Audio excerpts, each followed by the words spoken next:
everybody. Myself, Guru Agarwal, Assistant Professor in ST College of Management Study in BC Department. Today I am discussing the topic on operating system, and my topic is types of operating system. First of all, we have explained what is operating system. Operating system is the most important program that runs on a computer. Second things, operating system is an interface between computer and user. Means operating system is an interface between a computer user. We have used these things, user and computer, because they are a hardware and software interface.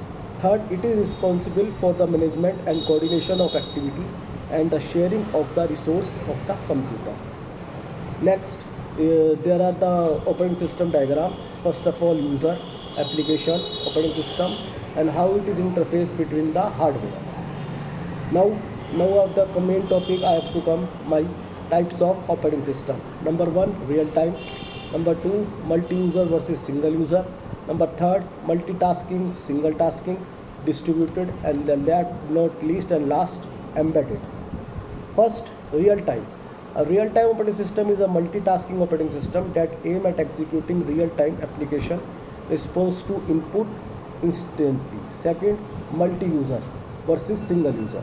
A multi-user operating system allows multiple users to access a computer system concurrently. Means one computer operating system allow multiple users, and we have one operating and use multiple users.